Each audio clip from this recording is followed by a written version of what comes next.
is ready to be determined now. Good, we'll see you in his office. That way.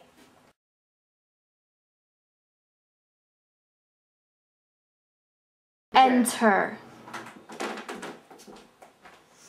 Hi, I'm Sydney Carton. Stop mumbling and sit down. Why do you think you deserve to be happy in your afterlife?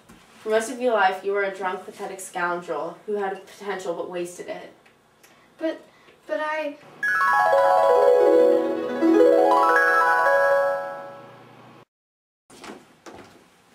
And now that we are done, Sydney, fill a bumper of punch. Girl, 2 Chardonnays and leave the bottle. You were very sound today, Strafer. In the matter of those Crown witnesses today, every question told. I am always sound, am I not? I don't gainsay it. What has roughened your temper? Put some punch to it and smoth it again. Ha! The old Sydney Carton of old Shrewsbury School. The old seesaw Sydney, up 1 minute, down the next. Now in spirits and now in despondency. Ha!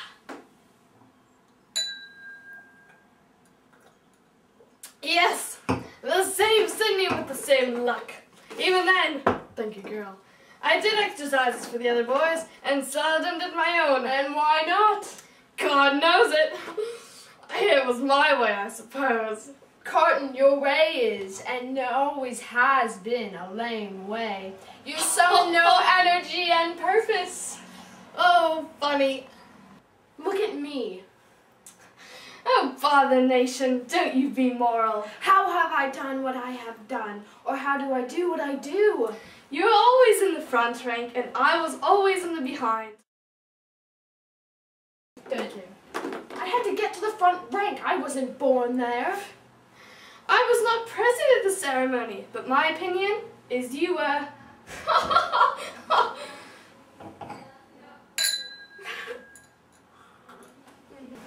And whose fault was that? Upon my soul, I'm not sure that it was not yours. You were always driving and arriving and shouldering and passing to that restless degree that I had no chance for my life, but in rest and repose. The gloomy thing, however, to talk about one's past with the other day breaking. There's no point in this discussion because change will never come upon me. You're right, my friend. Let's drink.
You even admitted it yourself. You're a worthless idiot. I wasn't lazy. I experienced a rough childhood, and I couldn't even begin to imagine how to become a better man. Until that day I met Lucy, I didn't even consider the possibility.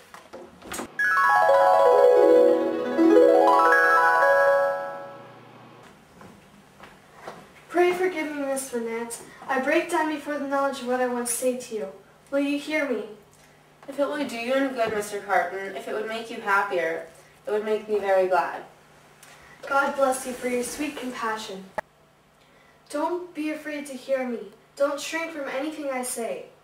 I am like one who died young. All my life might have been. No, Mr. Carton. I'm sure that the best part of it might still be. I'm sure that you might be much, much more worthy of yourself. Save you, Miss Manette, and although I know better, although in the mystery of my own wretched heart, I shall never forget it. If it had been possible, Miss Manette, that you could have returned the love of the man you see before yourself, flung away, wasted, drunken, poor creature of misuse that he knew him to be, he would have been conscious this day and hour, in spite of his happiness that would bring you to misery, bring you to sorrow and repentance, blight you, disgrace you, pull you down with him. I know very well that you have no tenderness for me. I ask for none. I am even thankful that it cannot be. Without it, can I not save you, Mr. Carton? Can I not recall you? Forgive me again. To a better course. Can I in no way repay your confidence? I know you would say this to no one else. Can I turn it to no good account for myself, Mr. Carton? To none. No, Miss Manette, to none. If you will hear me through a very little more, all you can ever do for me is done. I wish you to know that you have been my last dream of my soul. In my degradation, I have not been so degraded by that of the sight of you with your father, and of this home, much such a home by you, has stirred old shadows that I thought had died out of me.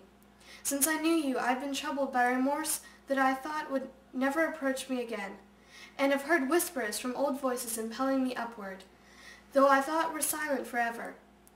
I have had unformed ideas of striving afresh, beginning anew, shaking off sloth and sensuality, and fighting out the abandoned fight. A dream, all a dream, that ends in nothing, and leaves a sleeper where he lay down, but I wish you to know that you inspired it. Will nothing of it remain? Oh, Mr. Carton, think again. Try again. No, Miss Manette.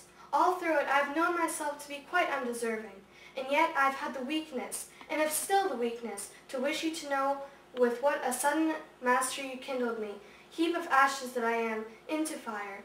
A fire, however, inseparable in its nature from myself, quickening nothing, lightening nothing, doing no service, idly burning away. Since the state of your mind that you describe is, at all events, attributable to some influence of mine, this is what I mean, if I can make it plain. Can I use no influence to serve you? Have I no power for good with you at all? The utmost good that I am capable of now, Miss Manette, I have come here to realize. Let me carry through the rest of my misdirected life the remembrance that I open my heart to you, last of all the world, and that there is something left in me at this time which you could deplore and pity. Yes, which I entreated you to believe again and again, most fervently with all my heart, was capable of better things, Mr. Carton. Entreat me to believe it no more, Miss Manette. I have proved myself, and I know better. I distrust you. Please keep my secrets. Let it lie by your side, and please share it by no one. If that'll be a consolation to you, then yes.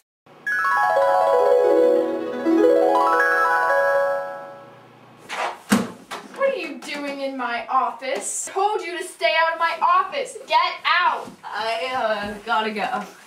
What? Wait, who are you? My name is Good. I apologize for Bad's rude and immature use of my office. Bad was right. I don't even deserve to consider being happy in my afterlife. I was a horrible person and I have no excuse. This man once told me that a person's faults are not what matters. It is what they do to correct them, and that defines a person. You performed the most heroic of acts. You sacrificed yourself for the good of a woman who you knew would never love you back. Yeah!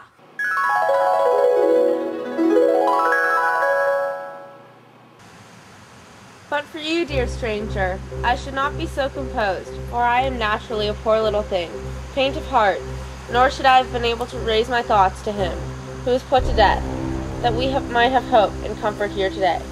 I think you were sent to me by heaven. Or you were sent to me. Keep your eyes upon me, dear child, and mind no other object.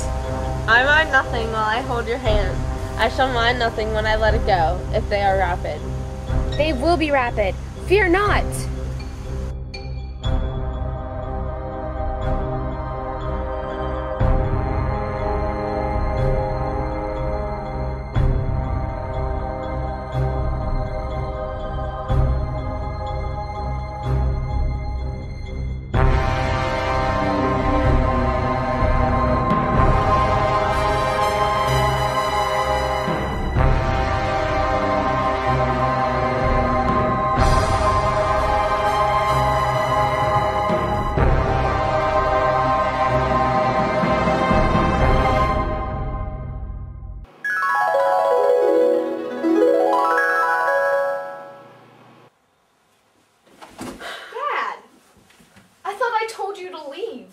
Well, I've been here the whole time and we have a lot to discuss.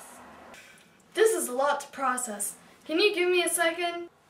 Yeah, leave. Just get out.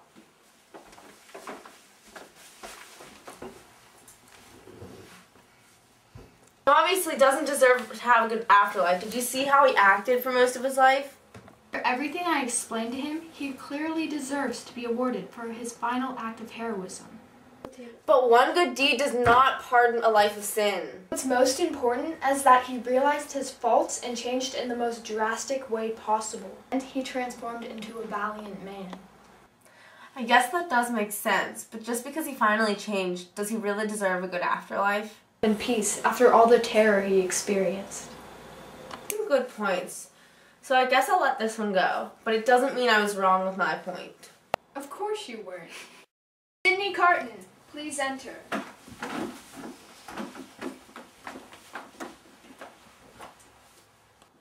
We have made a decision. You are welcome to spend your afterlife in my peaceful kingdom.